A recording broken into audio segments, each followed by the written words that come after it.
Hello there. Today, we're going to be talking about movement. I think it's one of the most satisfying aspects of this game, and I hope by the end of this video, you'll feel the same way.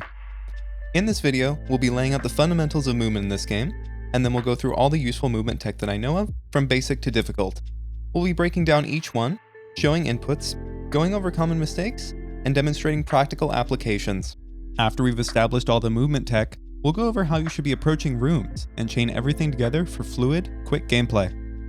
Timestamps for this video are shown on screen now and may also be found in the description. Without further ado, let's get into the fundamentals.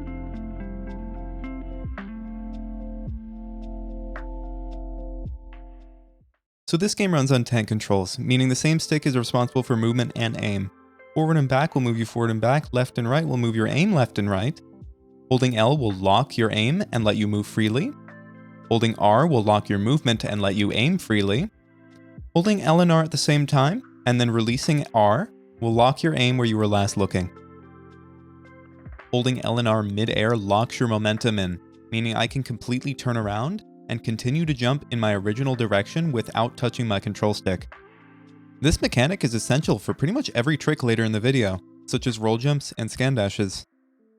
You may have noticed I was doing bunny hops here by jumping whenever I touch the ground in order to preserve my momentum.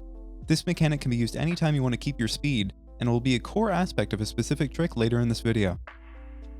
Since the GameCube uses analog inputs, not fully depressing L prevents you from locking onto things. It's recommended that you do this most of the time to avoid unwanted lock-ons. Generally, the slowest way to move in this game is by walking and not holding L at all. I would recommend you avoid doing this at all costs. The way you walk faster is simply by holding down L. This also increases your jump height and speed. If you're coming from Prime 1, you may be familiar with L jumping. That is not a thing in this game. It does not affect your movement speed at all. Generally, the fastest way to move is in Morph Ball, especially if you have boost.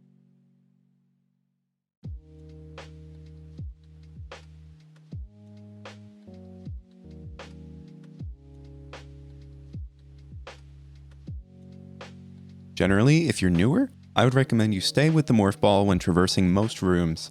It's very comfortable, very easy, and still quite fast.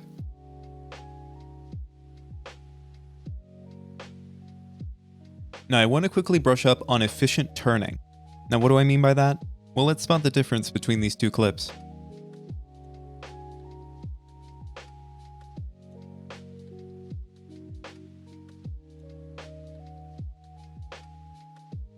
See, by jumping and turning around at the same time, we're not allowing ourselves to stop moving. You're essentially going to want to do this anytime you need to turn around, or even turn like 90 degrees. You just want to minimize the amount of time you spend standing still. In the first clip, you saw that we stopped and we did a 180, and that was very inefficient. This also applies to something like scan dashing. Note how here in the first clip we stop after we land to turn, whereas now we're turning in midair, and we're able to shoot the missile door and get to it much quicker. The same notion applies with looking up and down. Please note how much smoother the second clip is in scanning this hint.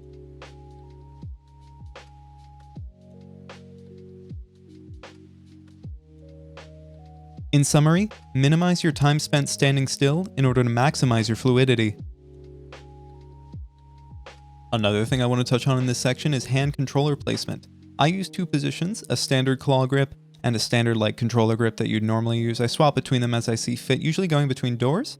Another thing I do is I don't use the left thumb to swap visors.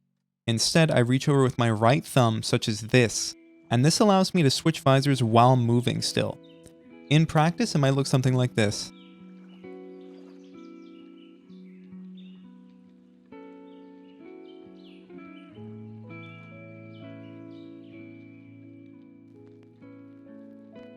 I think the final thing I'd like to touch up on in this segment is roll shots. They're quite simple. You simply hit X and A at the exact same time while unmorphing. It looks something like this. Please note that I hold X and A. You don't need to. That's just a habit I have. I found the best way to do this is to put your thumb over X and A, and that way it's simply just a matter of pressing your thumb down. You can also do it with a missile.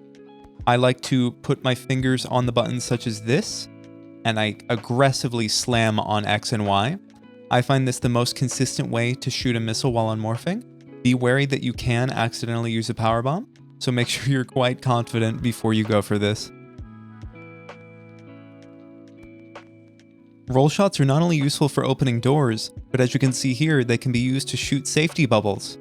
This is a very efficient way to move through Dark Aether, since you can stay morphed essentially the whole time and only unmorph briefly to shoot the bubbles for safety.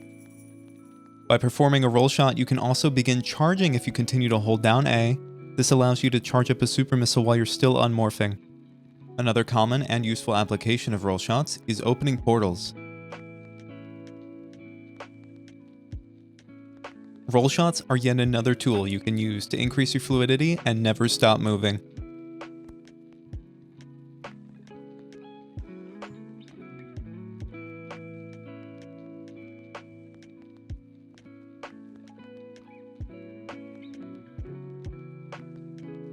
Let's talk about standable terrain and jumping off enemies. I'm lumping these two together because they're essentially the same in nature. Standable terrain encompasses anything that's non-obvious terrain you can safely land on to scale rooms.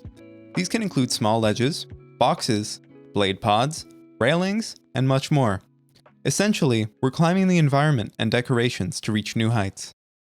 You can get pretty creative with this, such as in Mining Station A, where you can jump on this wasp hive and then on this spire in order to reach the item.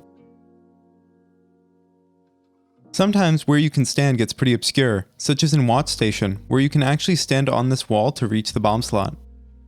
There are way too many places to cover all the specific standable spots, but generally, for the purpose of moving around rooms, you can find simple optimizations to climb faster, such as in Biostorage Station, jumping on these boxes skips the elevator ride.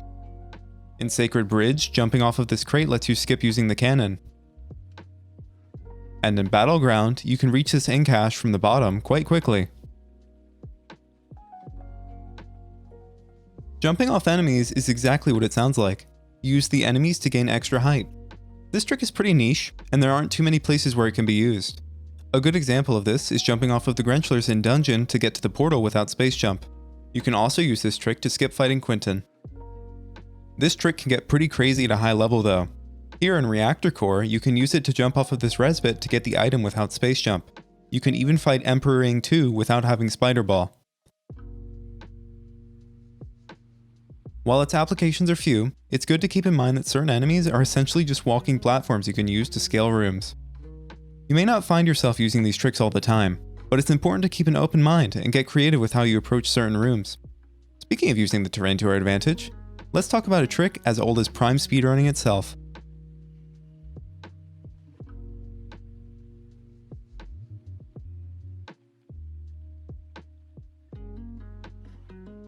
Slope jumps should absolutely be part of your arsenal. Whether or not it's getting to this portal easier, escaping Dynamo Works without Spider Ball, or duplicating the item in GFMC compound, you can bet that slope jumps will come in handy. To practice slope jumps, I want you to come here to Portal Terminal in Agon Waste. Your goal is to jump from this slope to this platform. If we try and jump normally, we can see we do not get enough height. But if we perform a slope jump, voila! Slope jumps work because the game is adding your current vertical velocity to your jump. This means that you want to jump when the slope becomes the most steep. On this particular slope, I would jump around here. Likewise, on a super steep slope, you'll want to jump near the bottom. Think about slopes as if you're riding up them. The more vertical velocity you gather on the slope, the more vertical velocity your jump will have. Naturally, as you might expect, the two most common mistakes are jumping too late and jumping too early. You will not get the necessary height if you do either of these. The more you fiddle around with it, the more you'll get the timing, and eventually you'll be able to slope jump this easy. A few examples of useful slope jumps. Here's one in Doomed Entry, slope jumping off this corpse to get up here. This bypasses the need to shoot the light crystal. Another one is just a couple rooms over in Feeding Pit. You can completely bypass the need to lower the pillars.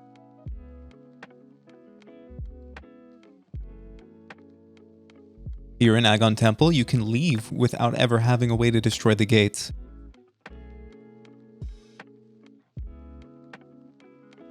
Here in Abandoned Base, you can completely bypass the gondola ride and subvert the need for Dark Suit or any E-tanks.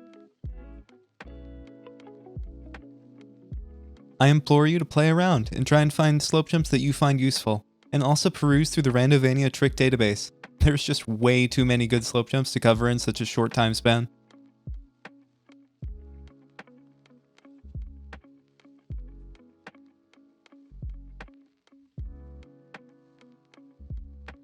Bomb jumps are a relatively simple trick once you get the hang of their timing, and a double bomb jump, abbreviated 2BJ, is actually intended by developers.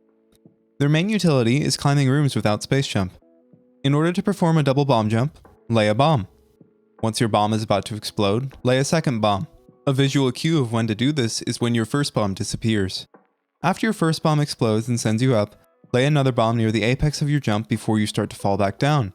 If done correctly, you should be sent up by the bomb on the ground and then propelled upward again by the bomb in the air. An example of where to use this trick is in Judgment Pit to climb from the bottom without space jump. A triple bomb jump, abbreviated 3BJ, is performed similarly. We'll start it the same by laying a bomb on the ground and then laying another one before it explodes. The difference is that we'll be laying another bomb in between our ground bomb and the one at the apex. The ideal spacing between these bombs is 1/3 of a second apart. If done correctly, you should hit both mid-air bombs on your ascent, sending you flying higher up than a double bomb jump. The primary use for these is performing bomb space jumps, which we'll talk about in a bit. A 3-frame bomb jump is performed by placing 2 or more bombs within 2 to 3 frames of each other. This grants you more height than a single bomb jump. There's also this type of bomb jump, which is very niche and only has a couple use cases. By unmorphing out of a double bomb jump at the right time, you can get extra height. If you unmorph too early, you'll have too much speed, and your speed will be brought down to the vertical speed limit that Samus has while standing.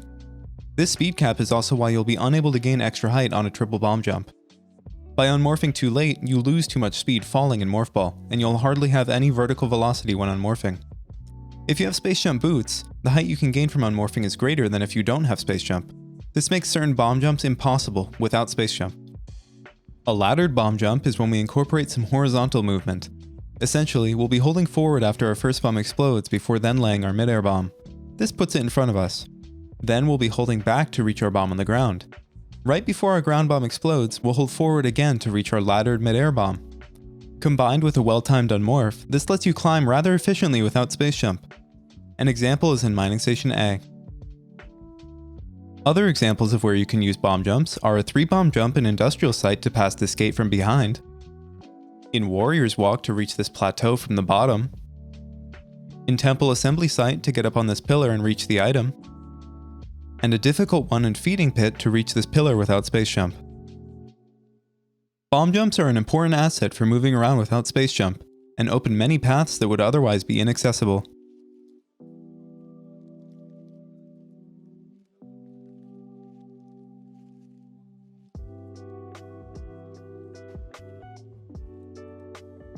In my opinion, instant morphs and unmorphs are one of the most satisfying aspects of Echo's movement. You can perform them pretty much anywhere and everywhere. In order to perform an instant morph, you need to obstruct your camera in the middle of the morphing animation. This can be done against a wall or a ceiling, and it is most commonly used in a doorframe after performing a roll shot. Instant unmorphing is much the same. You need to obstruct your camera while unmorphing to skip the animation. Chaining these together not only increases your fluidity as you instant morph and unmorph throughout rooms, but instant unmorphs are an essential part of many tricks that we'll soon cover. I do also recommend when doing instant unmorphs and morphs that you use the aforementioned claw grip. The most common application of instant morphs is in door frames. These are particularly useful after you perform a roll shot, as you'll be able to instantly go back into Morph Ball as if you never unmorphed. After instant morphing, you can also immediately use Boost Ball. The inputs are rather simple. You hold forward, jump, and morph. The trick here comes in the timing. Common mistakes with the doorframe instant morph are jumping too late and morphing too late. If you morph too early, you'll barely get a jump at all. Doorframes aren't the only place to instant morph though. You can do it on pretty much any ceiling and against pretty much any wall. This also applies to half pipes, meaning you can get up this half pipe in Torvus Grove in a single boost. Instant unmorphs are much the same. You want to obstruct the camera as you unmorph to skip the animation. This can be done by unmorphing around corners, unmorphing off of ledges, unmorphing immediately after exiting a morph ball tunnel, and moving backwards into a wall. It's worth noting that instant unmorphs on their own aren't the most useful movement tool. They're mainly used in order to perform other tricks like BSJs or roll jumps, which we'll talk about soon. A common mistake when instant unmorphing off of a ledge is unmorphing too early. Make sure you let yourself fall a little bit before you try and unmorph. To practice instant morphs and unmorphs, I wholeheartedly recommend just trying to do them everywhere. In every door frame, out of every morph ball tunnel, on every ceiling, on every wall, off of every ledge. This is not very practical when it comes to actually playing, but for the sake of practice, I think it should drill in the timing pretty well. If you do want a consistent route to practice and you want to challenge yourself, then try following along here.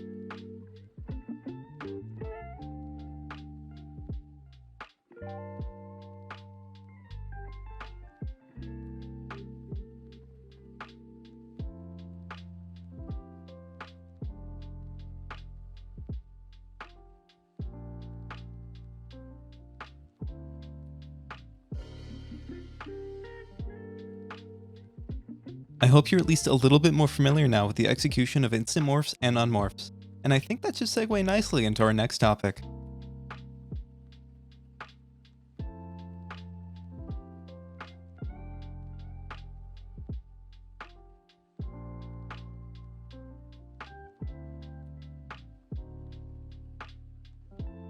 Bomb space jumps are useful for a myriad of things in Echoes, whether it be taking a shortcut in Dorvis, or skipping the fight in Central Mining Station. Speaking of Central Mining Station, that's where I want you to go. We're going to walk up to the spider track, get our backs to it, and then we're going to walk forward and morph. It's important here that we walk forward and morph. If we don't walk forward, the camera will not be correct. In order to do a BSJ, the camera needs to be behind the morph ball. What we'll be doing here is laying a bomb. As the bomb goes off, we'll hold back, then we'll unmorph and hold L at the same time, and then jump. Let's watch that back. So what's happening here is that there's a 22 frame window after the morph ball leaves the ground in which you can input a jump. Normally this would be impossible, but since we're instantly unmorphing, we can actually do a jump in this small window. Please note that my jump and unmorph input are so very slightly staggered. If you do not stagger them correctly, you will be unable to jump, as shown here. I really am jumping only a few frames after I unmorph, but it's enough to make a difference. Something worth noting is that holding L while morph will reposition your camera in the direction you move, meaning you can set up a BSJ while staying morphed the whole time. You may also instant morph against a wall to set up a BSJ, which is what you'll see me do most of the time. Common mistakes with BSJs include the aforementioned mistiming of jump and unmorph. You'll also be unable to instant unmorph if you get too close to the wall and your camera goes above you, such as this. It's actually pretty hard to be too far from the wall. As you can see, you can go quite a ways off and still get an instant unmorph. Let's talk about the harder 3-bomb BSJ now, usually abbreviated as 3BSJ. The setup is the same, except now we're going to be using a 3-bomb bomb jump. This pushes the limits of the 22 frame jump state window, and it is much harder than a single bomb BSJ. But due to the increased height, it comes in useful in so many situations. The most comfortable way that I lay the 3 bombs consistently is by taking my right hand off the controller and just using my index finger on A. Then I go back to the claw grip in order to perform the BSJ.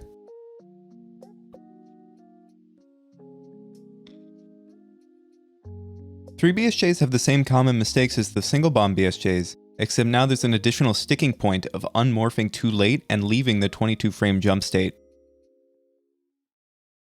Now you may be wondering how exactly this pertains to movement. Well, it's more so about pathing and how you go through the rooms. Take main reactor for example. You just killed Dark Samus, and you want to get to command center as soon as possible.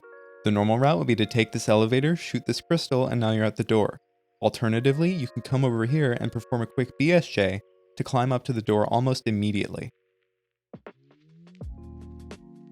Reactor core is another example. Normally you have to do this whole song and dance on the spider tracks to get to the item, But with the BSJ, you can just cut to the chase.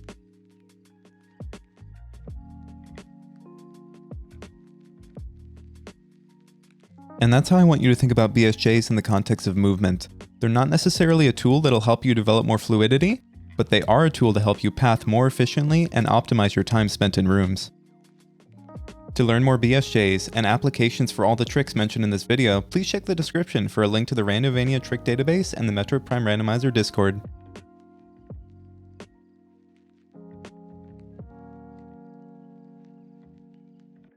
Alright, now we're on to one of my favorites, roll jumps. Since you spend a lot of time morphed, mastering these is a vital step to traversing rooms more smoothly and quickly. These function on the same 22 frame jump window that BSJs use, except here, we're going to be rolling off of a ledge and obstructing the camera with said ledge. The first spot I want you to practice roll jumps, especially if you're participating in competitive randomizer races, is here in Industrial Site. Your final goal is to roll jump from this ledge, switch to scan visor, turn midair to look at the translator gate, and scan it before you touch the ground. That might be a bit much to start with, so let's establish how to perform a roll jump in the first place. To perform a roll jump, roll towards a ledge and morph ball. While morphed and rolling towards the ledge, keep R held down the entire time. This is in order to preserve our momentum once we unmorph. Once you reach the ledge and start to fall past it, wait just a moment before executing the same inputs as a BSJ. Unmorph, hold L, and jump. The only difference here is that we're holding R for the entire duration of the trick. The timing might feel a bit tricky to land, but just keep practicing. Once you feel you can consistently land a good roll jump from this ledge, try slowly incorporating the turn, scan visor, and lock on. Something to bear in mind is that your movement speed going into the roll jump will carry over after you unmorph. This means that if you go into a roll jump with a slower morph ball speed, your roll jump will be equally as slow. Common mistakes with roll jumps are, as you may expect, unmorphing too early, and unmorphing too late and missing the jump window. Some useful spots to roll jump are as follows: bioenergy production in order to reach both doors, forgotten bridge to reach abandoned worksite and subvert the need to rotate the bridge, mining station A, leaving Agon Temple without space jump, watch station access to reach watch station without going the long way around. They can also be performed on pretty much any ledge and chained into instant morphs. I invite you to play around with them and see just how you can use roll jumps to optimize your movement.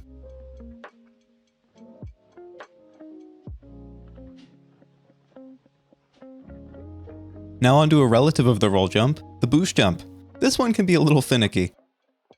In order to perform a boost jump in most spots, you ideally want to be on totally flat ground that won't influence your morph ball, and you'll need to be boosting past a corner or door frame that will obstruct your camera. This is how you get the instant unmorph.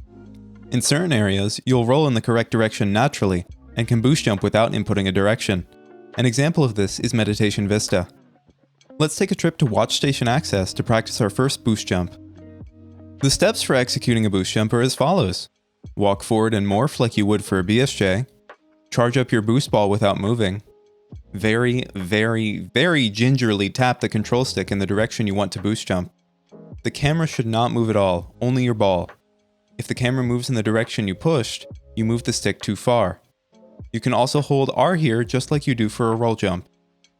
When you're ready, release boost without any directional input, and when you pass the obstruction, perform an instant unmorph jump by unmorphing, holding L, and jumping. Unlike a roll jump or BSJ, there are only a few boost jumps where you're falling off of a ledge. Because of this, you usually aren't constrained to a 22 frame jump state. Mistakes with boost jumps are moving your control stick too far, unmorphing too early and being unable to jump, and unmorphing too late, losing the chance to instant unmorph. Here are some useful places to boost jump. In Great Bridge to reach the cannon NSJ, crossing Grand Abyss without screw attack one way,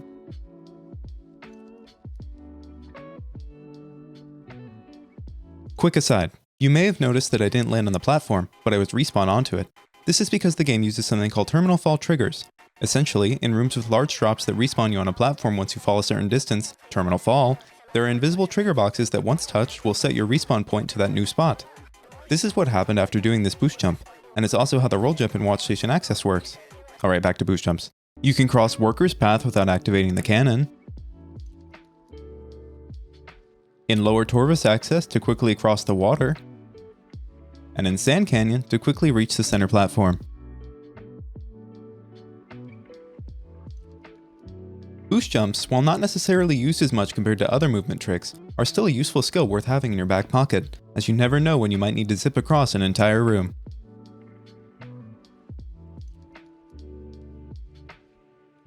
Now we're on to the meat and potatoes of movement, scan dashes. Mastering these and incorporating them into your gameplay is a big step to taking your movement up to another level. Please note that I'll be referring to these as scan dashes, but they work the exact same with an enemy as a lock-on point. Doing it as such is called a combat dash instead. With that being said, let's learn how to do one. In order to perform a scan dash, we need to preserve the initial velocity from dashing by holding R at the right time, like what we've done for roll jumps and boost jumps. To learn scan dashes, I want you to come to Mining Station A. We're going to be scan dashing from this central pillar to the door leading to Agon Temple. Pull out your scan visor and lock onto this statue. In order, we're going to hold left, tap jump, and hold R, all in quick succession. For the entire duration here, you should also be holding L and keeping that lock on. Common mistakes are holding R too late and not preserving enough momentum, and pressing B for too long. Ideally, you want to flick B as fast as possible in order to get a maximum speed dash. Now you may be wondering how to perform a dash off of an already scanned object. While this is a trickier way to perform a dash, it's more than possible with a bit of practice, and it's also the type of scan dash I always use if I'm within scanning range. What we'll need to do is release L immediately after initiating the dash in order to drop the lock on. Then we'll hold down L again without fully depressing it as soon as possible, while simultaneously beginning to hold R. Something else to know about scan dashes is that you can bend them either forward or backward by inputting up or down on the control stick after starting one. Learning how to do this is helpful for making your movement more precise and deliberate, and it's also necessary to bend certain dashes. I personally recommend you practice dashing to the left and right equally. Just like a muscle imbalance, you can become worse or better at scan dashing to a certain side, and you want to be sure to avoid that. Some useful spots for scan dashes include Great Bridge to reach the bridge from abandoned worksite, Command Center to cross this gap without space jump, Doomed Entry to reach the upper level from this blade pod, in Vault to reach the spinners from the central bridge,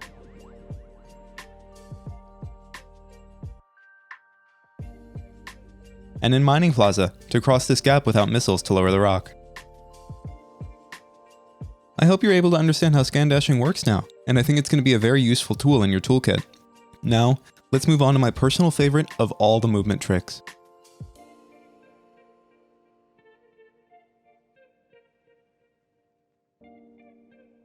Extended dashing, sometimes abbreviated as E-dashing, in my opinion, is one of the most underutilized movement tools in all of Echoes. Typically, it only sees use in predetermined spots to reach items or across certain gaps, but I think extended dashes can and should be used almost anywhere. Depending on the room and whether or not you have boost, extended dashes can be significantly faster if performed correctly. They're also essentially a direct upgrade to scan dashes if you have the floor space to perform them. Extended dashes are widely considered rather difficult to learn and execute, and for good reason. The timing for them is somewhat strict, and they require a handful of inputs in quick succession. Please don't be discouraged if you can't seem to land even a single extended dash, because I assure you, if you practice enough, the timing will just click. To practice extended dashes, please come here to Grand Wind Chamber. Your goal is to cross this gap both to and from the other side. Here's a standard extended dash in full speed, and then in slow motion. Please note, unlike a scan dash, it doesn't matter how long you hold B for when you bunny hop. How extended dashes work is by utilizing the mechanic of momentum preservation by holding L and R, like we've been doing up until now, and then performing a well-timed bunny hop using that momentum.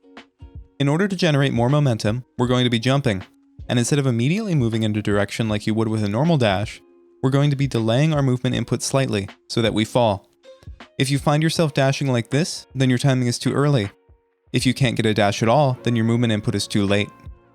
We're going to be preserving this vertical velocity with R, and then bunny hopping to transfer it into horizontal velocity. In an ideal world, you'll input your dash on frame 13 after jumping, input R 2 frames before you reach the ground, and input B the same frame you touch the ground. You lose speed for every frame you spend grounded before bunny hopping.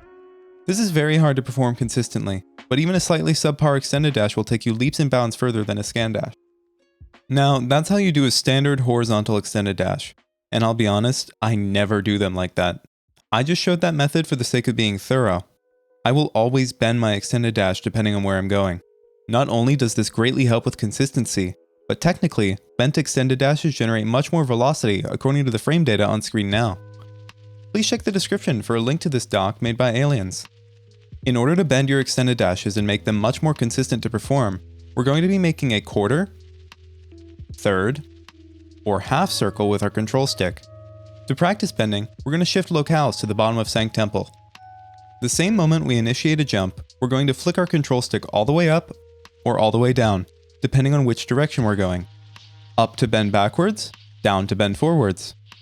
We're then going to drag the control stick quickly in a quarter, third, or half circle, depending on how you're bending the dash. If you're going straight, it will be a quarter circle. If you're bending it on a diagonal, it'll be a third circle. If you're bending straight up or down, it'll be a half circle. Doing it this way simplifies the timing of extended dashing and puts most of the burden of timing on the bunny hop. This is the way I exclusively want you to do extended dashes. Once you feel somewhat consistent at them, I encourage you to do extended dashes everywhere you can. If you're playing a practice randomizer seed, for example, try doing them all the time in pretty much every room, even if it's not very efficient. This is for the sake of practice and drilling in the timing. Try bending them all different ways, and just like scan dashing, make sure you're equally good going left and right. As a final note, just like scan dashes, you can also perform an extended dash on an already scanned object. This is very difficult to do, and I don't recommend it until you're very comfortable with normal extended dashes. The inputs are the same as a normal extended dash: jump, simultaneously flick the stick up or down, perform a quarter, third, or half circle, hold R, and jump. The difference here is that you're tapping L the exact same moment you perform your semicircle in order to initiate the dash. You then release L and immediately repress it without fully depressing it, and hold R at the same time, like you would an already scanned scan dash. Again, this is very difficult, and the hardest part is hitting the bunny hop.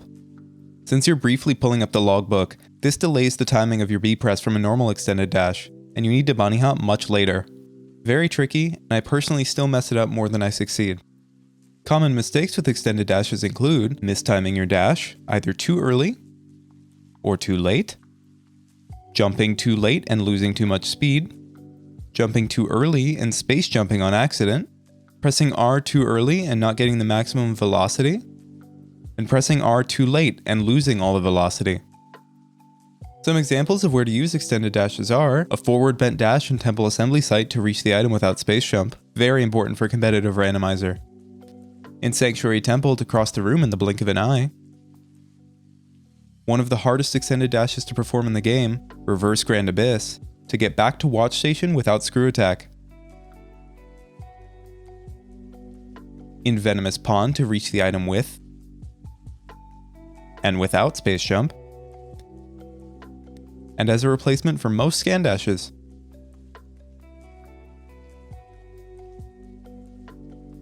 In my opinion, extended dashes are the closest Echo's movement can get to Prime. If performed efficiently and in the right places, and done in tandem with all the other movement tech we've talked about thus far, extended dashes can help you blitz through rooms in record time. Now, let's take a very brief moment to talk about an extension of extended dashes.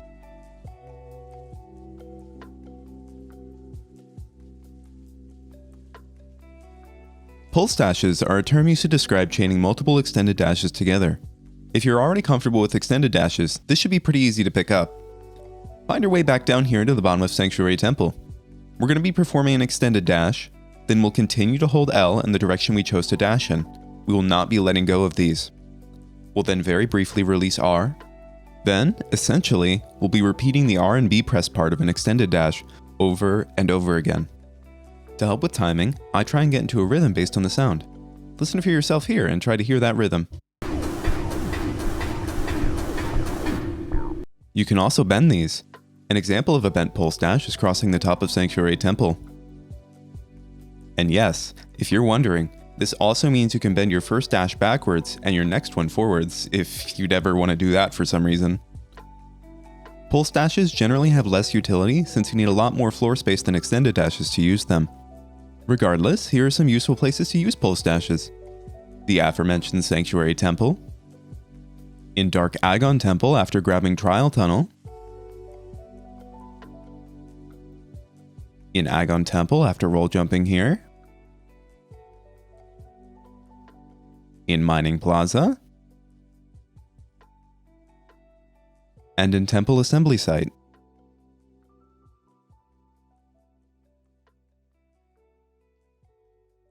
Once you get the boost ball, pulse dashes are generally much less useful, as it's usually faster to just boost across the room. But regardless, pulse dashes are another way you can expand on your movement skill repertoire and further increase your options. I think that's everything to talk about concerning dashes. Let's move on to a pretty niche, but pretty satisfying frame perfect trick.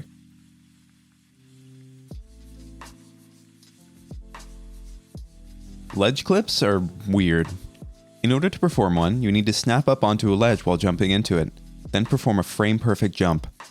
In doing this, you'll gain a significant amount of height. The easiest and most useful place to ledge clip is in Great Bridge, so let's go there. To perform a ledge clip here, we're going to have to find a facing angle and a direction to move that allows us to snap onto the ledge like this. This is how I personally approach the ledge, but you may find another angle that works.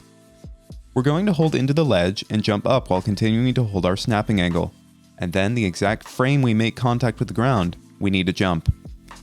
Timing this jump comes entirely on intuition. Since it's frame perfect, I can't really give you a specific lineup. Eventually, as you do these more and more, the timing for performing a ledge clip will come to you more naturally. Mistakes with ledge clips are as you'd expect. Not moving in the correct direction and therefore not snapping on the ledge. Pressing B too early and space jumping. And pressing B too late and not getting any additional height. As I've said, the application of these is niche, and usually reserved for task runs. Due to their frame-perfect nature, they're inherently inconsistent for humans. Regardless, here are some places aside from Great Bridge you can attempt to ledge clip for some more optimization. In Mining Plaza after leaving the save station, in Mining Station A to reach the door to Agon Temple, and in Reactor Core as an alternative to the BSJ to reach this item. This is definitely more of a fun thing to learn than a practical one, and it's not at all necessary, especially with other options available. Regardless, it's still worth mentioning, and I hope you can find some enjoyment playing around with ledge clips.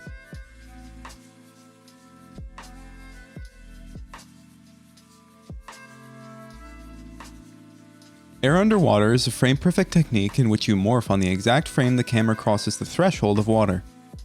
This can be done either by falling into the water, or by walking into it. This can be done with or without gravity boost. Since it's frame perfect, you kinda just have to morph based on intuition and timing. While in the air underwater state, your vision will be clear as if above ground, and the game will sound as if you're above water as well. Your uncharged shots will also immediately hit an invisible wall. Going above water will cancel out the effect. Transitioning rooms also cancels it.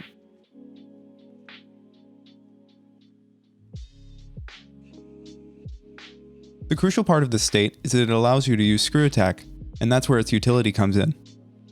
The two places you'll primarily be using air underwater are Hydro Dynamo Station to reach all the doors without gravity boost, and Torvis Lagoon to reach the item.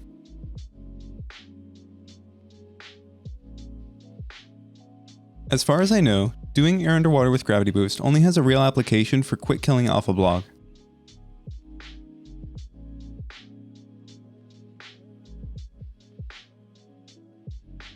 Let's talk about the inverse of air underwater, reverse air underwater. This trick is probably what you're expecting. If you morph on the exact frame your camera leaves the water, you'll be put in the reverse air underwater state. In this state, your screen will be muddy as if submerged, and you'll be unable to use screw attack. What you will be able to use is gravity boost if you touch the top of a body of water, like this. This also means that this state is useless unless you have gravity boost. This trick is useful in Path of Roots to reach the item, and in a couple rooms in Lower Torvis, such as Training Chamber to reach the statue, and Gathering Hall to reach the other platforms. Lastly, for underwater movement comes underwater dashes. The way this works is once again using the function of holding L and R locking your momentum. On the first frame you jump underwater, you're actually moving at full speed, unencumbered by water. By holding L and R on this first frame of jumping, you preserve that momentum and are able to carry it in your jump. You'll know if you got it if you lunge forward in the water like this. If you don't get such speed, you miss the one frame window. You need to continue holding L and R, otherwise you'll lose the speed, naturally. I personally only know of 3 specific uses for these. One is in Hydrodynamo Station to reach all the doors without gravity boost. Another is in Training Chamber to get to the spider track. And the last is in Catacombs to reach the bomb slot without gravity boost. That's pretty much everything that I wanted to talk about regarding underwater movement. Since only one area of the game is submerged, the use of these tricks is almost entirely in Torvus. However, I still strongly recommend you learn these tricks as they come up much more often than you might think. In the speedrun route, air underwater is an absolutely crucial skill you must have, and in randomizers, there's no telling how many times you'll find necessary progression in lower Torvus.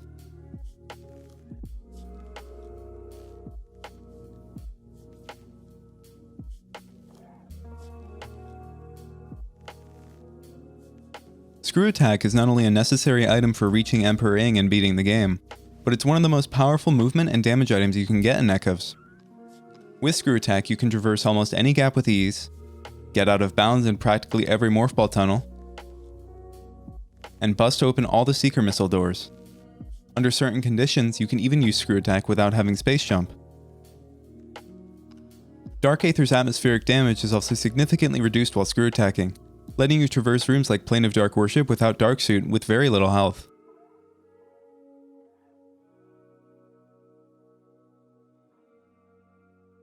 In order to use Screw Attack, it must be your third B press. If you're actively using Charge Beam, you need to press B 5 times.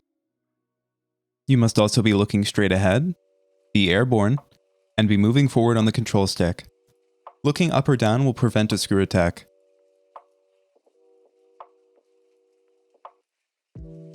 Please note that you only have to be holding forward when you hit your third B press to start a Screw Attack.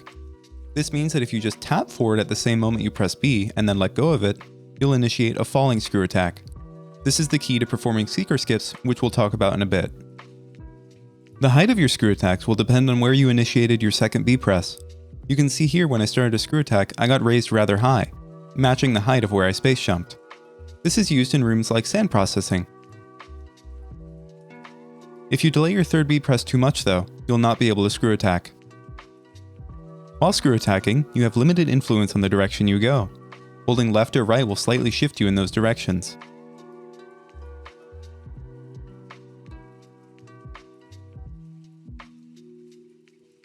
You may use Screw Attack up to 5 times by pressing B in the air. You do not need to continue holding forward to do so. You only need to hold forward to initiate your Screw Attack. If you hit a wall while Screw Attacking, you'll bonk off of it and gain some height. This is used in certain rooms like Transport Center to climb up the half pipe. If you press B too quickly, the Screw Attack will be cancelled. This is usually done on purpose once you reach your desired destination, such as what's being shown here. If you Screw Attack quickly, your speed will be maxed out, but you'll cross a much shorter distance. Conversely, if you space your Screw Attack timings out, you'll cover great distance but will move rather slow. Max speed Screw Attacks are nearly twice as fast as normal walking. Typically in most rooms, you'll want to Screw Attack as quick as possible to cover your desired distance. Getting a feel for how quickly you should Screw Attack to cross gaps will come with time as you perform them more. The startup of a Screw Attack can also be used to gain a touch of additional height. A common practical application of this is in Mining Plaza without Space Jump. Screw Attacks do a lot of damage. It can be used to obliterate these turrets, or even destroy the antenna in Quad's second phase.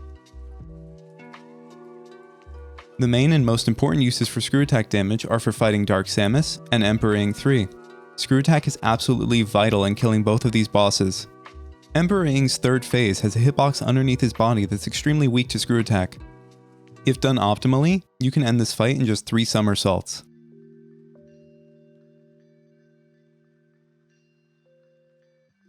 On Dark Samus 1, you can kill her in a single Screw Attack. Dark Samus 2 has more health, but Screw Attack still makes quick work of her. By using Screw Attack on Dark Samus 3, and forcing her to raise her shield by firing missiles, you can completely skip the centering phase of her fight. This is aptly called Centering Skip, and shaves off minutes.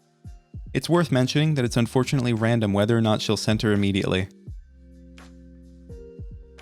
In order to perform a Screw Attack without Space Jump, your position relative to the Z-axis needs to be roughly 0, meaning you're on the Z-axis. The Z-axis is an invisible, region-wide line that goes through all the rooms. On screen is a visual diagram made by Jeff from the Prime Randomizer Discord depicting the Z-axis and Agon. If you're below the Z-axis, your attempted screw attack will be immediately cancelled and you won't even do damage. If you're above the Z-axis, such as in Command Center Access, you'll be able to do damage with the screw attack, but not somersault. Screw attack without space jump really shines in Sanctuary Fortress, as several rooms, such as Sanctuary Temple and Grand Abyss, allow you to be in line with the Z-axis. It also has its uses in Agon to break the gates raised by Bomb Guardian, and to cross Mining Station A/Judgment Pit quickly. Screw attack is one of Echo's most important pickups, if not the most important, and getting comfortable with using it is essential to optimize your movement and open new avenues for several important tricks. Speaking of which, let's very quickly brush up on one of those.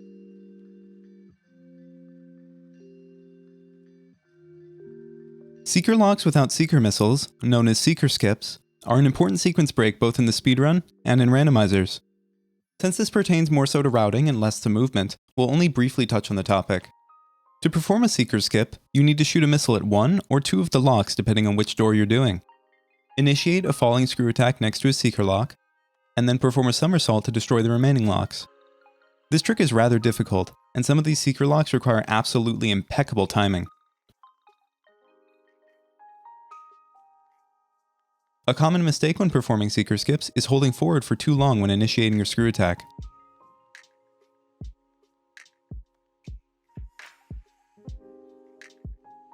You need to be falling straight down.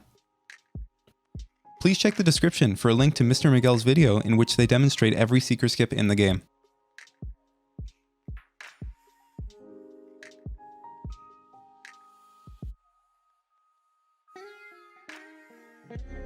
Alright, so now we've reached the point where we've laid out pretty much every piece of movement tech you need to know. Let's establish how to move quickly, incorporate these new skills into each room, and chain everything together for a smoother flow of movement. To start implementing these movement tricks into your gameplay, I want you to constantly be thinking about your options when moving through rooms. While you're playing, ask yourself things like, can I roll jump off this ledge? And if I do that, is there anywhere to extended dash off of? If yes, then what comes next? Is roll jumping to that spot even good? What if I roll jump here? If I do roll jump up here, maybe I can scan dash off of this and then dash again. Is roll jumping even the best idea here? Can I boost jump through this door frame? If yes, is that the best option? Developing this mindset is how you can begin to improvise and discover ways to use your newfound knowledge to your advantage. Let's lay out an important concept for going fast. This applies to everything, even outside of gaming. I'm going to be referencing Justin DM's video on the concept of urgency. You can find the link to the original video in the description. Urgency is all about the time you spend in between actions. Low urgency means that there's a lot of downtime between when you execute strats, and high urgency means that this time is reduced. Ideally, you want your urgency to be at an absolute max at all times with hardly any time between your actions. Here's an exaggerated example of low urgency.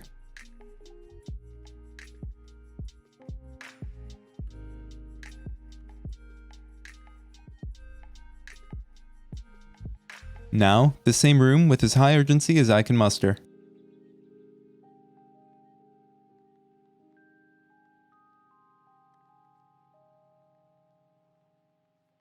It's important to strike a balance between urgency and consistency. If you're finding yourself unable to consistently execute a strat with high urgency, then maybe that strat is currently too difficult for you. You can either practice and get more consistent at it, lower your urgency to make it more consistent, or you could replace it with a potentially slower but easier strat. Take this room, Mining Plaza, as an example. If you're extremely comfortable with extended dashes and can perform them consistently, then you might use this strat. If, however, you're unable to do this consistently with high urgency, then maybe you'd be best using this alternative until you become more comfortable with extended dashing. There are always alternatives you can use for every room depending on your skill level. This leads us to the next topic of room routes. Room routes are the concept of preset paths that you use to get through rooms depending on what items you have, where you're coming from, and where you want to go. I personally have a preset route for most major rooms that I'll try to follow. Developing these can take a lot of time, practice, and experimentation, but having a preset path greatly increases your consistency, gives you something specific to practice, and removes a lot of the thinking required to traverse rooms. Let me give you an example. In Judgment Pit, coming from Junction Site, if I have Space Jump and want to reach Dark Agon Temple, I'll simply roll until I reach this blade pod, then unmorph, and Space Jump onto it to reach the door. If I don't have Space Jump and don't have Screw Attack, this is what my route looks like.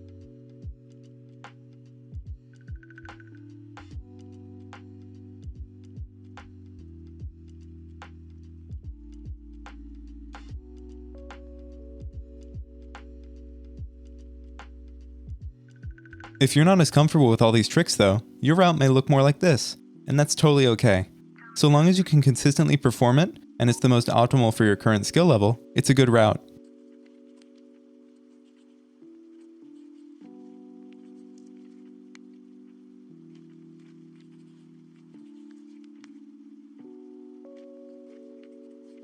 If I don't have Space Jump but I do have Screw Attack, this is what my route will look like.